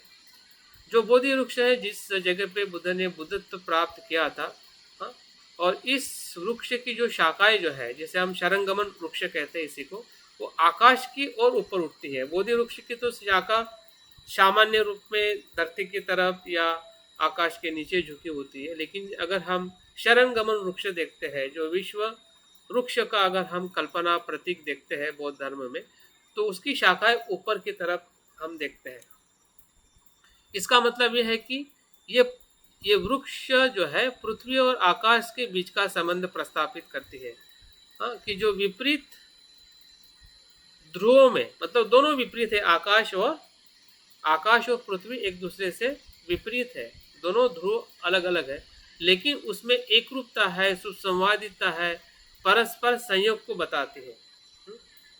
इस प्रकार का जब वृक्ष या इस प्रकार का शरणगमन वृक्ष है, विश्व वृक्ष का जो प्रतीकात्मक जो हमें बौद्ध धर्म में उसका विकास हुआ है, तो उसके तत्वों को हमने समझना चाहिए कि वो क्या उसमें अभिप्रेत है, क्या उसके पीछे मैसेज है या संकेत है, ताकि हम उस प्रतीक का हम सही अर्थ में अपने जीवन में उसका उपयोग कर सकें। बुद्ध का वज्रासन भी एक प्रकार का प्रतीक है। वो कहते हैं कि वो लोकोत्तर तत्व है जहाँ पे बुद्ध ने बुद्धत्व प्राप्त किया। वो भी यहाँ तक बताया जाता है कि वो विश्व का केंद्र बिंदु है। अभी केंद्र बिंदु इसलिए है क्योंकि इसी ही वज्र आसन में बुद्ध ने बुद्धत्व प्राप्त किया था। जो विश्व में वज्रासन की वो केंद्रवर्ती है, क्योंकि बुद्ध ने यहीं पे संबोधि प्राप्त की थी। इस स्थान को ग्रहण करने के बारे में ये सूचित करता है। बुद्ध ने बुद्धत्व इसी स्थान पर प्राप्त किया था, जिस स्थान पर वज्रासन है। तो वो बुद्धत्व अगर सभी का केंद्र स्थान है, तो बुद्धत्व का वज्रासन, जहाँ पे बुद्धत्व, जिस वज्रासन पे बुद्ध ने बुद्धत्व प्राप्त किया है, वो भी संसार का केंद्र स्थान है। तो इस अर्थ से जब हम वज्रासन को देखते हैं या समझते हैं, तो पूरी जो हमारी इमोशंस जो है या सकारात्मकता जो है भावनिक रूप में, वो पूरी तरह से उस प्रतीक के साथ, उस स्थान के साथ पूरी तरह से ग्रहणशील हो जाती है। हमारा पूरा अजागरूक मन जो है पूरी तरह से समर्पित हो जाता है जब हम इस प्रतीकों को उस अर्थ से, उस तत्व से समझ के उसका हम आचरण करते हैं, उसका हम अस्वीकार करते हैं। वैसे ही धम्म चक्र ये भी एक प्रतीक है, जो बुद्ध के प्रथम धम्म का उपदेश प्रतीक के रूप में 8 जो उसकी आर्य है, 8 जो उसके स्पोक है, उसके माध्यम से अष्टांग मार्ग का उपदेश उस धम्म चक्र प्रवर्तन में हम देखते हैं। और बुद्ध की बहुत सारी विभिन्न मुद्राएं हैं, फिर वो ध्यान मुद्रा हो, भूमि स्पर्श मुद्रा हो, धम्म चक्र प्रवर्तन मुद्रा हो, अभय मुद्रा हो, या फिर दान मुद्रा हो। ऐसी सभी बुद्ध की अलग अलग जो मुद्राएं हैं, जो बुद्ध के अलग अलग शिक्षा को बताती है या अलग अलग उसके पीछे संकेत है। जब वो ध्यान मुद्रा में होते हैं तो उसका एक अलग संकेत है, जब वो धम्मचक्र मुद्रा में होता है, जब दान मुद्रा में होते हैं, जब अभय मुद्रा में होते हैं, तो वो उसके पीछे एक संकेत है। उस संकेत के साथ में जब हम अपनी कनेक्टिविटी या उसका एक संवाद हम प्रस्तापित करते हैं और उस संवाद के साथ हमारे मन को अगर जोड़ते हैं, तो निश्चित ही है कि हमारी जो अजागरूक मन की जो विकास करने की जो गति जो है, वो निश्चित ही आगे बढ़ सकती है और हमारी श्रद्धा और भक्ति का उसमें विकास हो सकता है। अभी हम आते हैं हमारे मूल मुद्दे पे। अभी तक जो बातें बताई गई है, जिससे हमारा जो मानसिक है या कुछ चीज़ें बुद्ध के साथ जुड़ी है या नहीं है, मतलब हम बहुत ही स्टेप बाय स्टेप आगे बढ़ रहे हैं। पहले तो हमने अपने मन के ग्रहणशीलता को ही देखा कि मेरा मन अजागरूक और जागरूक मन में क्या चाहिए। बाद में हमने देखा बुद्ध के जीवन में ऐसे कौन से घटनाएं हैं या ऐसी दंत कथाएं हैं या ऐसे कौन से प्रतीक है, हाँ, जिससे हमें सहजता से हम कनेक्ट हो सकते हैं। अभी तक हुए हैं अनेकों बार, और स्पष्टता नहीं होने की वजह से हमने बहुत बार ऐसे ही छोड़ दिया कि होगा। हाँ, लेकिन हम उसके प्रति ज़्यादा ग्रहणशील नहीं रहे। अभी हम रियल में आते हैं बुद्ध की तीन काया या त्रिकाया की उत्पत्ति कैसे हुई और कैसे वो धीरे धीरे बुद्ध के समय और बुद्ध के बाद और उसके बाद, हाँ, अभी बुद्ध के समय क्या था, बुद्ध के बाद में क्या हुआ, और तीसरा स्टेज जो है, हाँ, वो वज्रयान में क्या हुआ। मतलब ऐसा कह सकते हैं कि बुद्ध के समय, महायान के समय और वज्रयान के समय या वज्रयान तीनों दर्शन में या तीनों समय में बुद्ध की जो तीन काया का स्वरूप कैसे विकसित होते गया, कैसे क्यों उत्पन्न हुआ, इसके बारे में थोड़ा हम और समझना चाहेंगे ताकि हम इस विषय के गहराई को समझ सकें। अगर हम बुद्ध की तीन काया की उत्पत्ति देखते हैं तो बुद्धत्व के तीन पहलुओं के बारे में हमने थोड़ा जानना पड़ेगा, ताकि इसी के आधार पर ये सभी चीज़ें धीरे धीरे विकसित हुई है। और बुद्ध के तीन पहलू जो है, जैसे कि मैंने इसके पहले भी शायद ध्यान के समय मैंने बताया था कि बुद्ध का पहला पहलू है बौद्धिक, जिसमें उनकी अंतर्दृष्टि है या उनका इंसाइटफुल या उनकी प्रज्ञा है। दूसरा जो पहलू जो है वो उनका है मानसिक, मतलब वो मानसिक पूरी तरह से वो विशुद्ध है और विमुक्त है, सभी क्लेशों से वो मुक्त है, ऐसी मन की विमुक्त अवस्था ही उनकी मानसिकता है। तीसरा है भावनिक। भावनिक मतलब उनके भावनाओं में अनंत मैत्री है, अनंत करुणा है। तो इन्हीं तीन पहलू के आधार पे ही सब कुछ चीज़ें निर्माण होते हुए गई है। इसको हमें समझना पड़ेगा ताकि हमें ऐसा कोई भी संभ्रम ना हो कि तीन काया हमारे दर्शन का वो हिस्सा नहीं है या बात का हिस्सा है। भले बात का वो विकसित स्वरूप हो, लेकिन वो जहाँ से बुद्ध के बुद्धत्व से जो आया है, इससे तो कोई भी अमान्य नहीं कर पाएगा या उसको अस्वीकृत नहीं कर पाएगा। भले हम कहते हैं कि महायान ने या वज्रयान ने इसको विकसित किया है, लेकिन उसका मूल आधार अगर हमें पता है कि बुद्ध के इसी तीन पहलुओं के बुद्धत्व को अगर कोई स्वीकार करता है और जानता है, तो बाकी की चीज़ें ग्रहण करना, समझना हमारे लिए बहुत ही सरल और सहज हो सकता है। अभी हम आते बुद्ध के समय कौन से रूप अस्तित्व में थे, किस रूप के अनुसार बुद्ध को माना जाता था या बुद्ध के अस्तित्व को स्वीकार किया जाता था, वो है रूप काया और धर्म काया।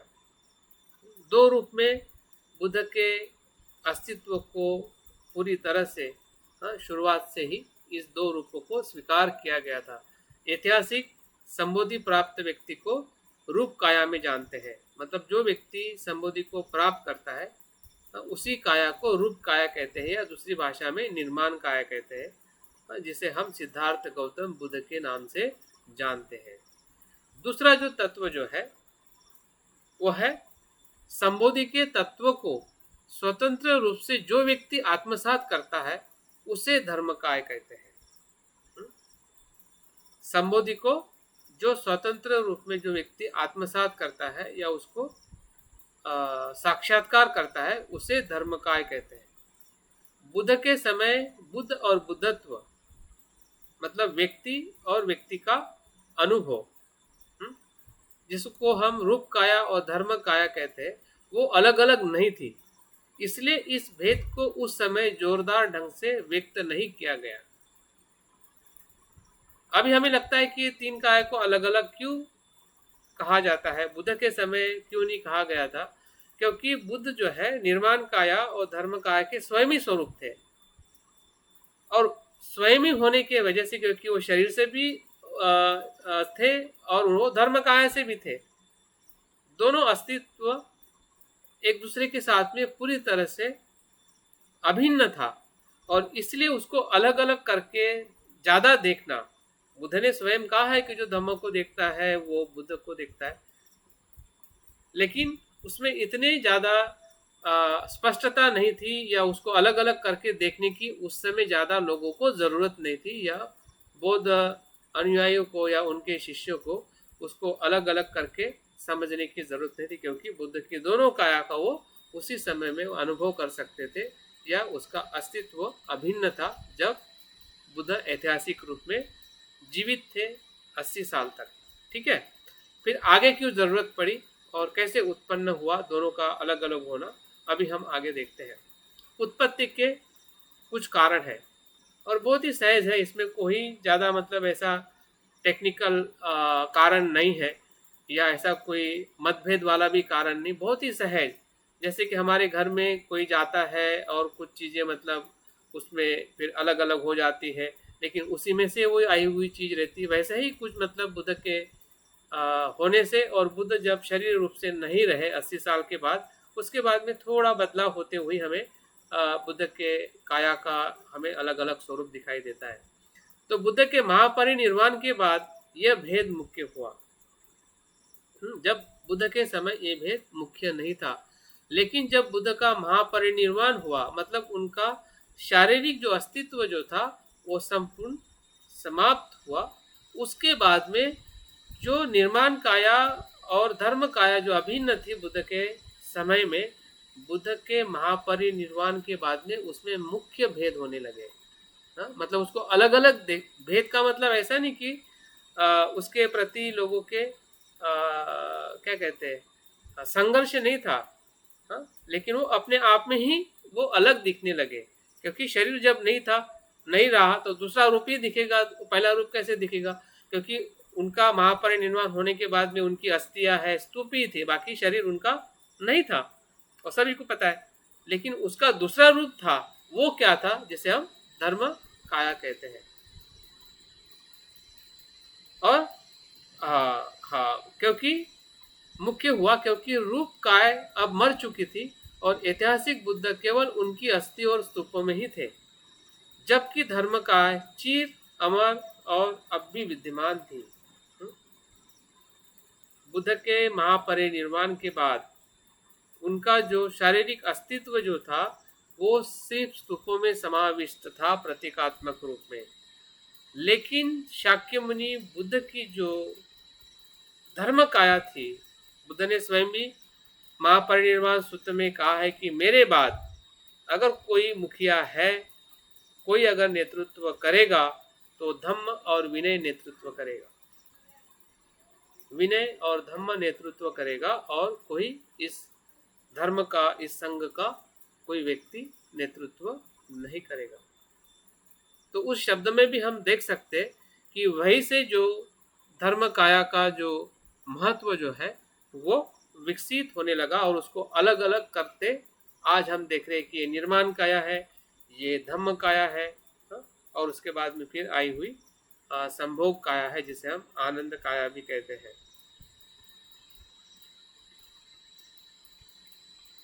हम एक मुद्दा लेके बाद में मुझे लगता है कि यहाँ पे हम समाप्त करेंगे, क्योंकि समय भी हुआ है और कल हम फिर इसी के कंटिन्यू में हम बात कर सकते हैं। अगर हम रूप काया या निर्माण काया मतलब ही रूप काया और धर्म काया के रूप के या दोनों की अगर हम तफावत देखते हैं कि दोनों में क्या भेद है, जिससे वो अलग अलग होते हुए हमें दिखाई देती है, लेकिन वो अलग अलग होते हुए भी वो एक दूसरे के साथ जुड़ी हुई है, अलग अलग होते हुए भी वो एक दूसरे से जुड़ी हुई है, वो अभिन्न है अनुभव के रूप में, लेकिन हमें समझने के रूप में थोड़ा उसको अलग अलग करके देख सकते हैं। तो रूप काया का जो स्वरूप जो है वो सीमा युक्त है, उसकी एक सीमा है, निर्माण काया की एक सीमा है, जो हम ऐतिहासिक सिद्धार्थ बुद्ध के जन्म से लेके महापरिनिर्वाण के समय में वो समाप्त हो जाती है।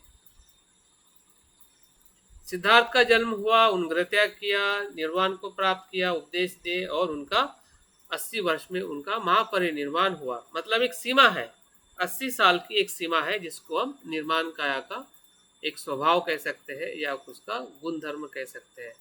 दूसरा यह है कि उस निर्माण काया में 32 लक्षण से युक्त हम सिद्धार्थ बुद्ध के शरीर को हम देख सकते हैं, जो हमें उसके लक्षण के बारे में भी हमें बुद्ध के 9 गुण है या 10 बल है या जो भी बुद्ध की जो शक्तियाँ है वो सभी निर्माण काया के समय में उनके अस्तित्व में थी, उस प्रकार से हम निर्माण काया के स्वरूप को देख सकते हैं। अभी हम धर्म काया की तरफ आते हैं। तो धर्म काया क्या है? वो समय से पर है, वो असीम है और अनंत रूप में है। बुद्ध स्वयं कहते हैं कि मैंने जो ज्ञान प्राप्त किया है, बुद्धत्व प्राप्त किया है, वो पहले भी था और बाद में भी है। बुद्ध के स्वयं के शब्द है। मैंने जो बुद्धत्व या संबोधि प्राप्त की है उसी को ही हम धर्म काया कहते हैं। तो वो पहले भी था, मेरे पहले भी था, और मैंने तो प्राप्त किया है, जिसका मैंने प्रकाश किया, जिसका मैंने प्रकटीकरण किया है, लेकिन मेरे बाद में भी है। मतलब वो पहले से ही था, मतलब वो असीम है, हाँ, वो अनंत है, और उसी को हम तथा बुद्ध स्वभाव, तथागत गर्भ, आलय विज्ञान आदि सभी नामों से हम जानते हैं, और ये सभी में विद्यमान है, हाँ, और सभी बुद्धत्व के ये गुणों से संपन्न है। मतलब बुद्धत्व के सभी गुण इसमें संपन्न है और सभी में विद्यमान है और हर वस्तुओं में अस्तित्व में है। फिर वो अस्तित्व जीव का हो या निर्जीव का हो, हर अस्तित्व में धर्म का अस्तित्व में है। उनके स्वभाव में जो गुण धर्म है अनित्य अनात्म शून्यता का, आप हर वस्तु में देख सकते हैं। धर्म काया मतलब कोई ऐसा पर्टिकुलर सिद्धार्थ बुद्ध का या ऐसे कोई रूप से उसे हमें देखना समझने की जरूरत नहीं है। वो सांस सांस में है, हर कृति कृति में है, शरीर में है, शरीर के बाहर है, इधर है, उधर है, हर दिशा में धर्म काय के स्वरूप को हम अनुभव कर सकते हैं। जहाँ पे हमें अनित्यता का बोध होता है, समझ जाए कि वो धर्म काया ही है। तो धर्म काया इस प्रकार से सर्वप्रथम महायान दर्शन में इसको दो प्रकार से विभाजित की गई, क्योंकि महायान जब विकसित हुआ और उन्होंने देखा कि निर्माण काया का एक सीमित स्वरूप है, जब सिद्धार्थ बुद्ध के जन्म से उनके महापरिनिर्वाण तक, लेकिन उनकी जो काया जो है, जिसे हम धर्म काया कहते हैं, या उनके असीमता का जो स्वरूप है, वो आज भी हमारे साथ में अस्तित्व में है, और उसका अभ्यास करना, उसके संपर्क में आना, उसका अनुभव करना ही सही अर्थ में बौद्ध धर्म का आचरण है। बुद्ध ने भी स्वयं कहा है कि शरीर को देखने से है धम्म को देखे, और धम्म को जो देखता है वही रूप को देखता है। तो इसी प्रकार से महायान परंपरा ने इसको दो प्रकार से विभाजित किया, और आगे फिर जब वज्रयान आया तो वज्रयान ने फिर से एक काया का निर्माण किया, और उसकी क्यों जरूरत पड़ी ये भी बहुत ही सहज और महत्वपूर्ण है। वज्रयान में जो संभोग काया का जो विकास हुआ है, वो क्यों जरूरत पड़ी? दोनों काया के बीच में तीसरी काया का जन्म हुआ। इसे आनंद काया भी कहते हैं, या ये आदर्श बुद्ध के रूप में ये व्यक्ति भी होती है। यहाँ से अभी रियल जो हमने अभी तक इसके पहले जो हमने समझने का प्रयास किया है, प्रतीक है या आदर्श बुद्ध है, वो इसी के साथ जुड़े हुए हैं। पूरी हमारी साधनाएं जो है संभोग काया के स्वरूप के साथ में जुड़ी हुई है, जहाँ से हमें अमिताभ बुद्ध से लेके उसके बाद 5 ध्यानी बुद्ध मंडल है या फिर बोधिसत्व ध्यान साधना है, वो सब इसी काया के साथ में जुड़ी हुए, क्योंकि यही आदर्श भूत है कि जो बुद्ध के अस्तित्व को वो दर्शाती है या उसको अभिव्यक्त करती है, प्रतीकों में, गुणों में, या उनके रूप में, या उनके मंत्रों में, या जो भी हम उसके संदर्शन में हम जो कुछ भी चीज़ें देखते हैं, वो सभी संभोग काया के संपर्क में आने के लिए ही हम उसका विकास करते हैं। उसके बारे में ये भी कहा जाता है कि ये वास्तविक अवैयक्तिक है, साथ में ये धर्म काया भी नहीं है। हमें इसमें खास ध्यान रखना है, ये अवैयक्तिक है, हाँ, और ये साथ में धर्म काया भी नहीं है। ये धर्म काया नहीं है और अवैयक्तिक भी नहीं है। ये निश्चित रूप में मनुष्य है, लेकिन ये ऐतिहासिक मनुष्य भी नहीं है। मनुष्य जैसे लगते हैं उसको हम विकसित करते हैं लोग, लेकिन वो ऐतिहासिक मनुष्य नहीं है। जिस बोधिसत्व को, जिस बुद्ध को निर्माण करते हैं, और इसलिए जब हम धर्म काया को इस धर्म संभोग काया को या अमिताभ बुद्ध के रूप से जब निर्माण करते हैं तो उसका हम विघटन भी करते हैं, क्योंकि वो धर्म काया नहीं है, वो संभोग काया है। मतलब निर्माण काया और धर्म काया के बीच की जो काया जो है, जिसका हम आनंद लेकर या उसके संपर्क में आकर हम धर्म काया का दर्शन करते हैं या धर्म काया का हम साक्षात्कार करते हैं या निर्वाण या बुद्धत्व का साक्षात्कार करते हैं। इसलिए संभोग काया का जो स्वरूप जो है पूरी तरह से हमारे लिए काल्पनिक प्रतीकात्मक जो हमारा अजागृत मन है, उस अजागृत मन को, उस कल्पना को विकसित करने के लिए ये संभोग काया का वज्रयान में उसका विकास किया गया है। उसका कारण ये रहा है क्योंकि ऐसा कहते हैं और ये स्वाभाविक भी है कि जैसे जैसे साल बढ़ते गए या समय आता गया, वैसे वैसे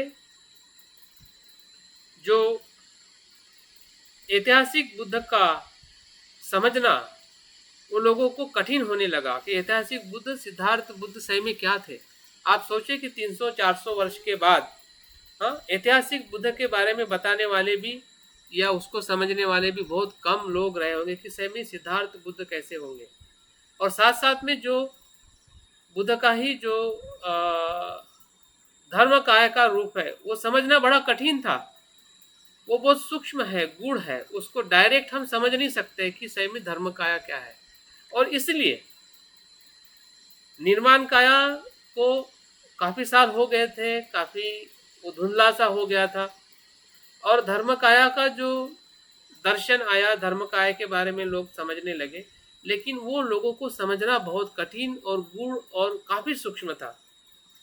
और ये आवश्यकता के आधार पर संभोग काया का निर्माण हुआ, जिससे लोग वो समझ सके, जान सके और अपनी जो बुद्धत्व प्राप्त करने की जो क्षमता है उसका वो विकास कर सके, ताकि उस संभोग काया के माध्यम से वो धर्म काया को भी वो अनुभव कर सके।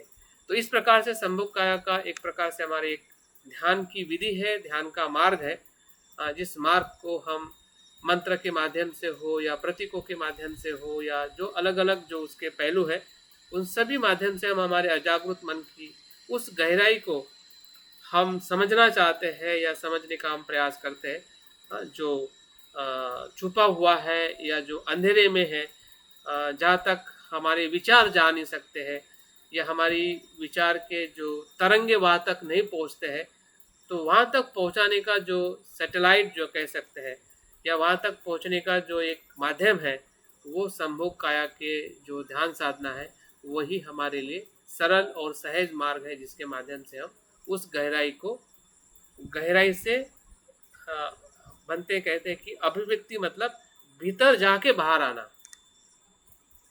प्रतीकात्मक जो अभिव्यक्ति जो है, जो हमारी श्रद्धा भक्ति को बढ़ाती है, वो भीतर जाके बाहर आना मतलब प्रतीकात्मक अभिव्यक्ति है। तो प्रतीकात्मक अभिव्यक्ति में ही सब कुछ हमारा ध्यान विशेषता जो हम संदर्शन करते हैं वो प्रतीकात्मक अभिव्यक्ति है कि जो हम भीतर जाके उसको बाहर अनुभव करते हैं हमारे मन चक्षु के सामने, हमारे पूरे व्यक्तित्व में, ताकि हम बुद्ध के संपर्क में आ सके और धर्म काया का अनुभव ले सके। तो मुझे लगता है कि यहाँ पे मैं रुकता हूँ क्योंकि समय 15 मिनट वैसे ज़्यादा हो गए, और कल हम इसी का ही थोड़ा एक भाग देख के एक साथ में तीनों चीज़ें और हम कैसे एक साथ में देखें, निर्माण काया और संभोग काया और धर्म काया, और उसके बाद हम इसी 3 काया से जो 5 ध्यानी बुद्ध मंडल कैसे विकसित हुए, 5 बुद्धों का कैसा निर्माण हुआ, और उस निर्माण होने के क्या पहलू रहे, क्या कारण रहे, उसके बारे में भी हम जानकर इसके गहराई में जाने का हम प्रयास करेंगे। मुझे लगता है कि यहाँ पे मैं अपनी बात को समाप्त करता हूँ। कल साहब एक्सप्लेन कर देंगे सब बहुत बहुत साधुवाद। जय भीम, नमो बुद्धाय। पीडीएफ में भेज देना सब। हाँ, पीडीएफ में भेज दूंगा। अगर